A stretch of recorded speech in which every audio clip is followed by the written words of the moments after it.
Actually, the first one I bought after I retired was that '65 Corvette, and I bought it from a party up in Billings, and it the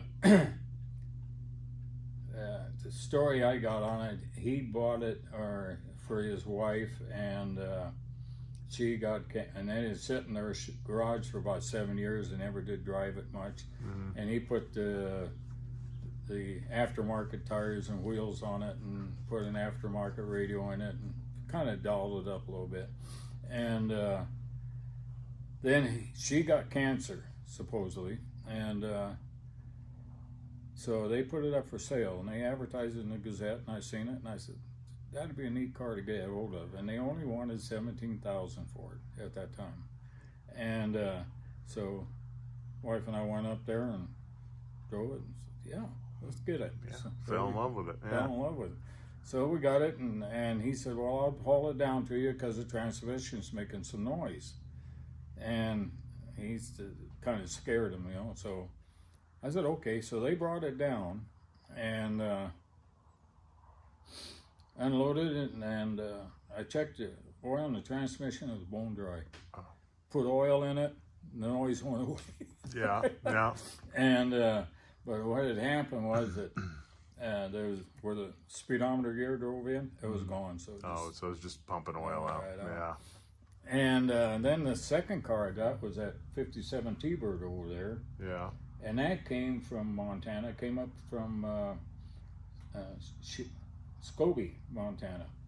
Guy had it up there, and he had got it from a museum in Salt Lake City, he said. And he put a lot of work into it. And anyway, he was in a bind because he couldn't make a payment on his combine because he couldn't sell enough wheat or enough cows. So anyway, so that's when I picked up that, and that was about a year later, about 95, 94, when I got that. And then that 55 Crown, I've had it about 12 years. I bought it from a school teacher in Billings, and it originally came out of Powell, Wyoming. And so it's a Wyoming car. it was originally a Wyoming car, and whoever had done the work on it changed the. It was basically a snow white car with a deep red interior in it, and they redone it to a coral color with a coral interior, and then it's got a later engine in it. It hasn't got the original engine in it. This retractable, guy by the name of Bob Bishop used to be big around here for a long time. He had this down his summer home or winter home down there in Casa Grande, Arizona, and I was down there and I seen it, and I told him, I said, if you ever decide to get rid of that, let me know. He said, nah, he said, some guy in Denver has the ear on it. Well, about 6 months later, he called me up and he said, you still want that Ford? And I said, yeah, why? And he said, if you want it, get your butt down there and get it, because he said, he backed out on the deal. Yeah. So I hooked on the trailer and pickup, and I was gone. Yeah. and that's all original. It's got the original Ford Continental kit on it, and the interior I redone the interior to the original because it was not right, and it's got the original engine in it, and everything still works on it, except the speedometer don't work. And so that's basically where that came from. It's still got the old original type bias tires on it too. Wow. The A came from Indiana. I went back there and picked it up, and it's been basically, it was just totally redone back there in Indiana. It had some trophies in it where it won a few shows, but I've had it out at different shows, and I've won a prize or two with it. And but right at the moment, I think the engine needs some work done to it. Yeah. But basically, it's all original. It's got the houndtooth interior in it. The guy done a beautiful job on it, and the colors are all true on it and everything else. Yeah. And Yeah, that's a really pretty model. yeah, it turned out real good. And this one being back of me, I found that up in North Dakota. A wheat farmer had it up there, had it in the shed, and he had a complete interior for it from LeBaron Bonney, which is very high dollar. But he left it all out in his shed, and the mice took care of the interior. Wasn't high dollar anymore. It wasn't high dollar anymore. And so I brought it back here, drove it 1 year, and it sat here in the shop about where you're sitting. And next spring I went to start it, and it just locked up. And I tried everything I could, soaking it and everything else, to try to get the engine to free up.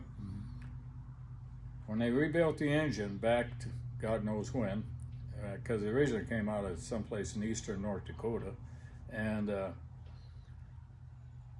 when I pulled the head off of it, they had taken, it was cracked from the valves to the two inner cylinders, and they had a bad habit of cracking those areas.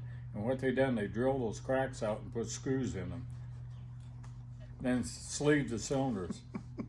And through the winter, the antifreeze leaked into one of those cylinders and just froze it up tighter in the wedge. Popped it. Yeah, and so anyway, that's got a brand new engine in it right now, and it's been beefed up a little bit. And but anyway, make a long story short, yeah, whoever put that engine together that time. Whoops. Yeah. But right now, that engine, when I had it rebuilt, the guy up in Polson, Montana, does an excellent job on Model A engine. His name is Mark. I can't think of his last name right now, but anyway, he is extreme. He's still got the old original tools for pouring the Babbitt and stuff like that, and he's updated. Instead of using lead Babbitt, now they use a 10 base Babbitt, and he showed me his tools, and when he sits down to do, he do 2 or 3 engines at one time, you know, where he can pour this Babbitt. Mm-hmm. And then the flywheel and the clutch setup in these Model A's, they're about 80 pounds. They're really extremely heavy. And so we had 30, I think he said 33 pounds of iron shaved off that flywheel. Then we balanced the clutch and the flywheel and pressure plate all as one unit. He had it all balanced before he assembled it into the engine and made sure there's no run out and everything else. And the thing runs just as smooth as glass now. Yeah. And the trouble is that Ford, when they built them that way, they had those soft rear mains in them, just knocked those rear mains right out of them with anti-vibration. But anyway, so that's got a B cam in it, Model B cam, which spices it up, and the head's been shaved about 20,000. So it's got a little more oomph to it. When was the first time you saw the 36? About 1960, 59, 60. I seen it. It was I was going down Sumner Street. Now it was sitting alongside the road. They had a for sale sign there, and so I asked the lady about it, and she said, "Yeah, that was my dad's fishing car, and it had a truck 4-speed in it too, you know." And what is it with you and buying things with truck? Everything I got in those early Fords had a truck 4-speed in it, but anyhow, he said, "Yeah, that was his fishing car. He used to go up in the mountains with it, and it was hammered out pretty badly, the fenders and the running boards and everything else, but it ran." And so I bought it for $75, and I was at that summer I was working down at Sundance, and so I thought, well, that's when that dual line was going in and the missile project. Anyhow, I took it down to Sundance, and I drove from Sundance up that mountain every day to work, and then I had a 53 Ford at that time too, and somehow I had both cars down there, and I got done with the project, and I came back home. Well, I couldn't bring them both at the same time, so I built a tow bar, and back part of that tow bar is back of that bumper right there, and took the front bumper off that 36 and built the tow bar, and I towed that thing back from Sundance to Sheridan behind that 53 Ford, and took me pretty much, that was before the interstate too, you know, everything was 2-lane road, and it still had the truck 4-speed in it down at Sundance, and I did put a 3-speed back into it, and then other things got caught up, and then this came on the scene, and so I got kind of shelved at the folks' place there for a long time. And anyhow, when I was getting ready to go into service, I owed my brother some money, and I think it was about $70. So I gave him the 36 at that time. I said, why don't you just take the 36 and for payment of what I owe you? And he said, okay. And at that time, he had just finished college, and he went to work out in San Diego for aerospace outfit. And so anyway, what year was that? Yeah, about 66, 65. Anyhow, so he took it out to California and tore it clear down to the frame, and had the frame all cleaned up and started back up with it, got new wood under the body, and had a whole bunch of body work done to it. And then about 1970, he found a 57 Chevrolet convertible that he had to have. So he put that, he had a house in Poway, a rental house in Poway at that time. So he put that 36 in that garage in 1970. In 1996, after I retired, I asked him, I said, are you ever going to do anything with that 36? He says, no, if you want it, you go to California, you could get it. That time he was living in Denver. And so I said, okay.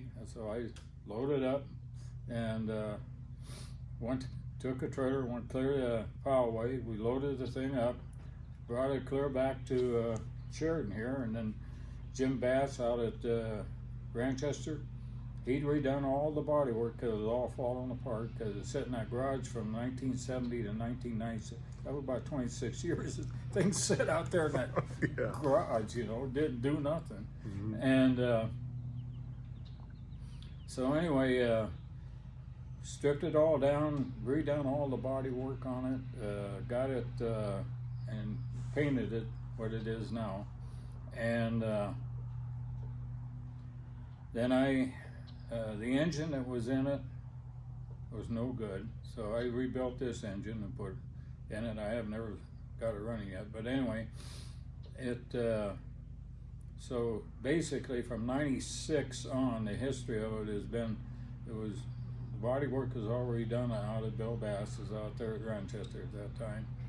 And then I brought it in here and rebuilt the engine and transmission, and basically started putting the fenders and a little bit at a time, rebuilding the doors because there were no handles in them. And I scrounged around and found parts clear to Alliance, Nebraska to rebuild the doors on it and the windows and stuff like that. And the engine's in it, but it needs to be hooked up yet and some exhaust put on it and stuff like that. But basically it's been a slow working project. Yeah. But you have it. It's a car that you had all those years ago, and you got it back. And I still got the original title on the darn thing that I got when I bought the car. It's in with the rest of the titles, but yeah, what was interesting on that title bit, when I gave it to my brother, I said, here's the title on it, and he said, okay. He said, at them days, you know, you just go up to the courthouse and you didn't have to sign off or hardly anything on it. And he sent the title back and it was still in my name. So you owned it. I owned it. You've owned it since 1959. Yeah, and but the only time I really drove it is when I first got it and had it down to Sundance there, driving up and down. I think it was Warren Peak, the little town of Baker. Was at that time, there was a little town of Baker there. It was an Air Force installation, and But anyway, I was staying out at some friends' place east of Sundance, so I drove it from, it lived out about 9 miles, and I drove from there into Sundance up on top of that peak. Was crushing gravel for the roadway, and anyhow, I drove it clear up there every day and back down that mountain. Never had any heating problem with it, but Yeah.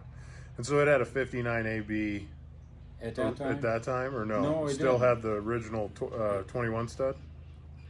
No, it didn't have the original 21 stud. It had I think it had the 85 horse engine in it, probably about 38 or something like that. But the original, it wasn't an original engine in it. It was the evidently when it was a fishing car, the original engine must have went bad, and they put in a later model V8 with the 4-speed. That's amazing. It was a fishing car. I mean, I just think about it going up and down the Bighorns, getting beat to hell. Yeah, well, he probably went up red grade with it or something like that, you know. Yeah, that's not an easy road to go up in a modern car. Yeah, no, it is. Yeah, and that 53 Chevy of Prills. He had a 58 Chevy too. He had a 58. That 58 was a beautiful car. That's the car he had when he got married to Linda, and they got married over in Thermopolis. And she was basically from Thermop, and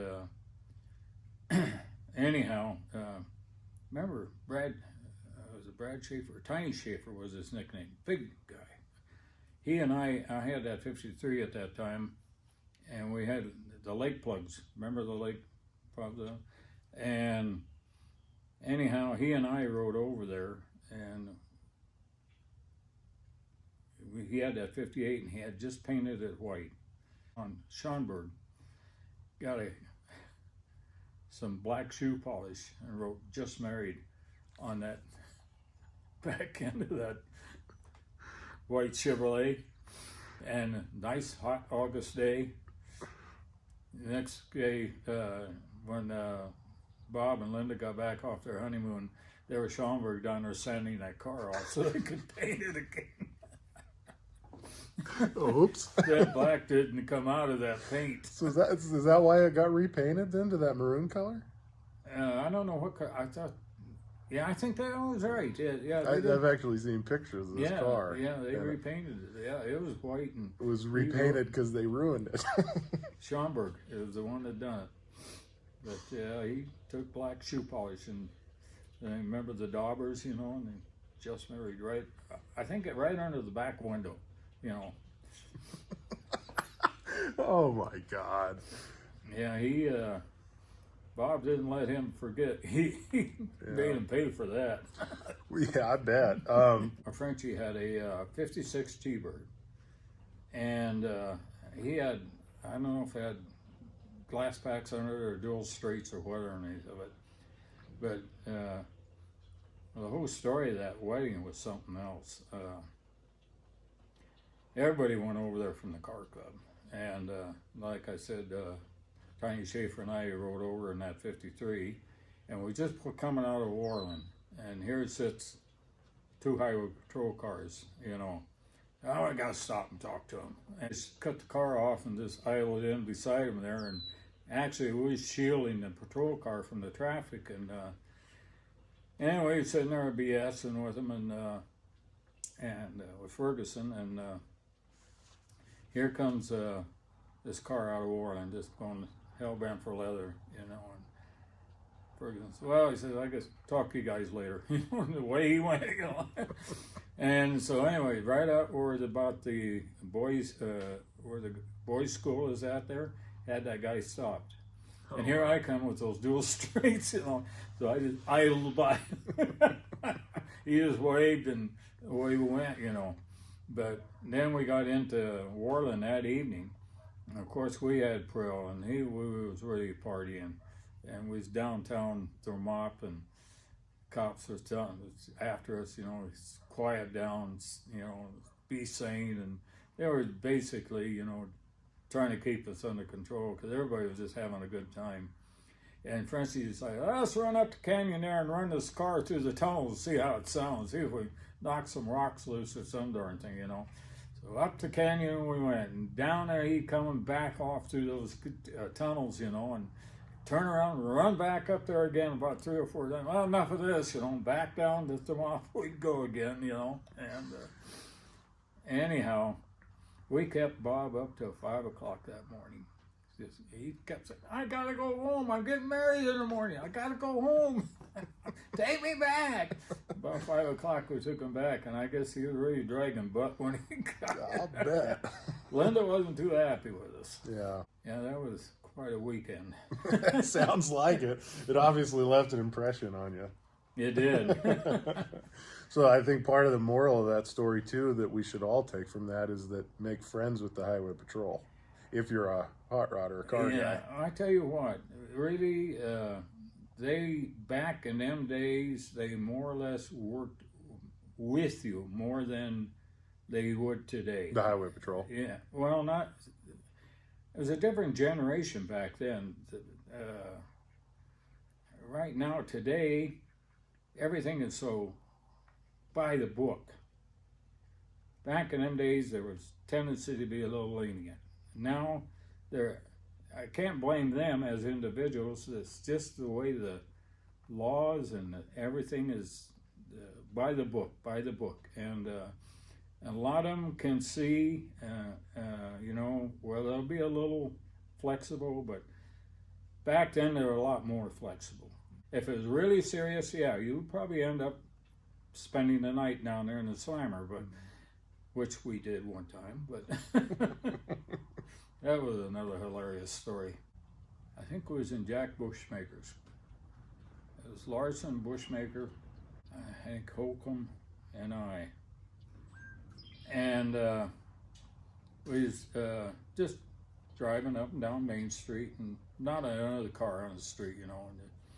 And we had some beer, and anyhow, we got pulled over, and they said, going to have to run you guys. Harry, got to run you in. You guys know better than that, you know. Going to run you in. And, okay, so at that time, the jail was down at the bottom of City Hall. And so we go down there, and right next to the City Hall, there used to be a little diner. And so anyway, he's sitting in there, and finally Harry said, you know, he said, I think I had some coffee or something to eat. I'm hungry, you know. So he starts yelling at the guy sitting behind the desk, and he's sound asleep, you know. So anyway, he takes over the jail cell and is going to rattle the jail cell, and the door came open.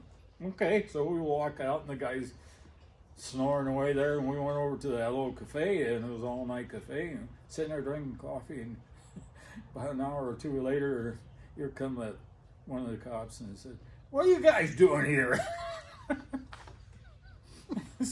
Well, I don't know, we just got thirsty to come over and get some coffee. Get the hell out of here, go home. Wow. Yeah, you can't do that these days. No, that wouldn't fly today at all. No. Most of the K codes are stripped. And this is a 66 K code. Yeah, 66 K code. And one is one of 500 out of 500,000.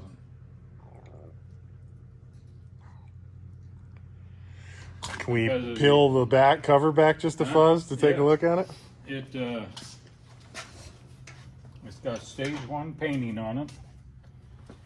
It's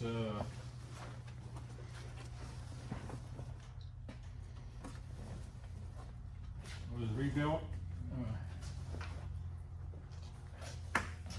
down in partially in Denver and partially here. And what's unique about it is that it's got a wood grain steering wheel on it. It's got the pony interior on it, and the interior is kind of a blue and white with the colonial white outside. Basically, it's not a show car because white is not a show color, and but it's got the K-code engine with all the gingerbread on it, and really the red line tires on it. And the thing of it is, those were a real popular high-grade tire at them days. But it's going back as a original as he could get it, with not any EOM stuff. Mostly all this stuff was rebuilt with Ford. The interior was originally a Ford seat covers. The rear quarter panels, when they put them on, $2,500 a piece, and they were built by Ford. He put a lot of money into this thing. I would say. Still not quite complete, but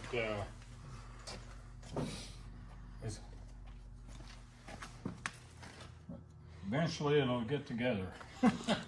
And it's still a 289? Yeah, it's a 289, and what they call the K code is a special engine built. The most horsepower, you know, for this model year, and is a 4-barreled engine, but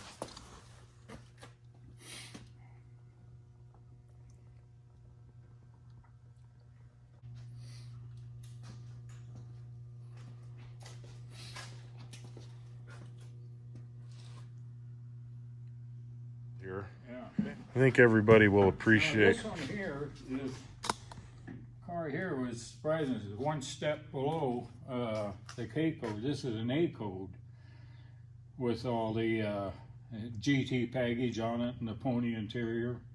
But the engine in that one was rated at 271 horse. This is rated at 225. Had a smaller carburetor on it and a little less work on the engine.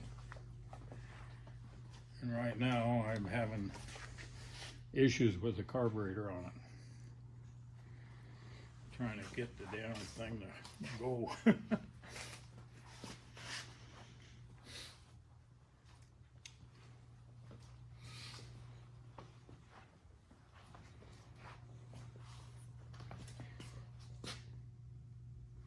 Oh, you mind? Yeah, go ahead. That's original interior, isn't it? Yeah, it's well, I put that in. The original interior is all burned up in it. Oh, gotcha. Sitting out in the sun, so I redone the seats and the seats in it. The carpeting's original yet, isn't it?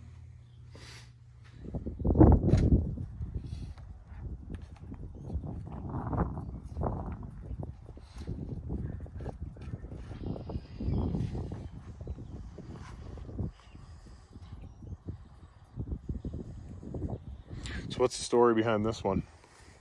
I found that up in Pryor, Montana. It was just a shell. What year and everything? 66, and it was just a shell at that time, and it was painted at competition orange. Ugliest looking thing you ever seen in your life. But anyway, they were making a drag car out of it, and anyway they abandoned it, and the only thing they got done was put a 9-inch rear end underneath of it, and the rest of it, front fenders were shot, and the hood had a big hole in it, and where they were going to put a air cleaner, I don't know what, but anyway, so the whole front clip I replaced, and the interior was pretty much of a mess. I redone the interior, and then I put a 289 steel billeted engine in it, and it's got a 4-speed in it, and runs out good. It's just got a 450 carburetor on it, and now a 600, but I'll tell you what, I'll run with that bet. Put a new front end underneath of it, and then the guy that has Riverside Auto, Mike, or Riverside Paint down there, he painted it when he was working at Sheridan Motors, and when they had that body shop there at Sheridan Motors. Yeah, it's really beautiful color.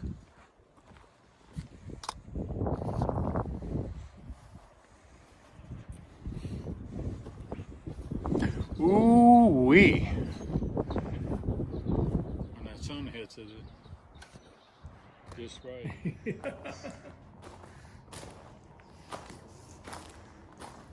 the other Mustangs.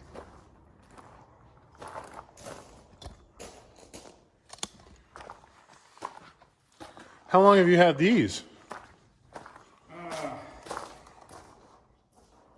This one here, my brother-in-law found it over in Alliance, Nebraska, and it was a barn find. And trying to think, 93, 94 when I got this one. And it was painted kind of a silver color. And the engine was shot, transmission only had reverse, no brakes. Top had a big tear in it. What I found out when after I bought it, rebuilt the transmission, put another engine in it, had to put a rear end in it, all new brakes, all new front end, done a whole new clip on the front end because everything was rusted out. And the reason the back wasn't rusted out because the thing had been wrecked. But in fact, this thing was T-boned, rear-ended and front-ended after we got into it, and it was a mess. Well, it was right, we should have just jumped it. Yeah. But anyway, it made it's only got a 2-barrel engine in it, and they termed it a secretary's car because it was small V8, automatic, power steering. All the easy stuff. All the easy stuff. Yeah.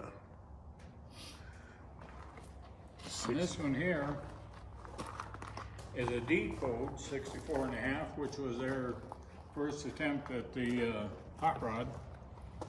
And it's got a 289 engine instead of a 260, and 4-speed.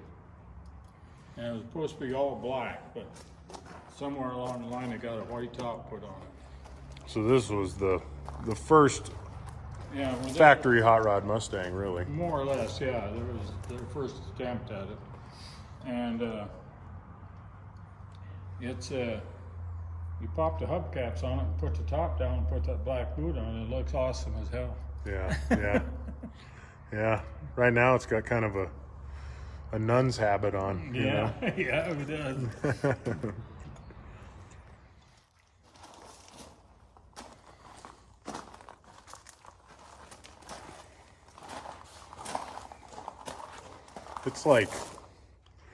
It's like pony car paradise around here. Yeah, yeah, it's true. Well, what's that little guy doing? That is a 64 Plymouth, 2-door hardtop Fury that I bought up in Butte, Montana as shell, and over the years in the process too many projects. Yeah, yeah. And the only reason I found it is it was totally rust-free. And these things did have a bad habit of rusting out. Yeah. But this one is beautiful body on it. And anyhow, I liked that 64 I had when I got out of the service. I wanted to put another one together. Yeah. And this one I found up there in Butte is just a shell, and I've cleaned it up and Chrysler. I got the seats done for it, and Oh wow, it's got solid body. yeah, I've been working on the doors on it. Wow, it's really solid car. Yeah, it is. See, and it did have a hole cut in there. Evidently, someone was going to put a 4-speed in it, and I finally found a patch up in Canada that I could patch that cover back over again. Yeah, that's cool. Really cool. Pick up at that time, and one of the iron workers, "Hey, I'll build you a go guard." You don't have to. Yeah, I'll build you one. About a week later, he said, "Here's your go guard." So you've had this since it was a work rig. Yeah, I've had it since, honestly, I bought it in 1980. And, because it was 3 years old when they turn them every 3 years at that time. Yeah. And this was the last of the V8 automatic pickups they bought. Then they went from this to short wheelbase, 6-cylinder, 3 speeds. Yeah. So this is kind of the last of the really Neat. good, yeah, the really neat ones. Then Yeah. I put all the chrome and stuff on it. And right now it's got to be classified to a water truck. Yeah. All the water to the horses. Yeah. It's got wiring issues right now. Yeah. You can't take it on the road because there's no turn signals. Oh, heck, that's no big deal. Who needs turn signals? A lot of people think. Yeah. That's the end of his collection. We got sidetracked and didn't finish it as far as him saying goodbye, but I want to thank him for the time he took to do the interview and to tell his stories of a lifelong of being a car guy. And it's about a year ago that I filmed that. The pandemic threw everything into a tailspin, so it took longer to get this video out, but I want to thank Jim again for taking the time, and I hope you guys enjoyed his stories. He's about as true a car guy as there is, and he's one hell of a guy. So he schooled me on Mustangs, of which I know nothing, but it's really a pleasure to sit down and hear those stories again. Guys like him are who inspired me to be a car guy, so thanks again for taking the time. Hope you guys enjoyed the video, and we'll try and do some more in the future. Thanks again.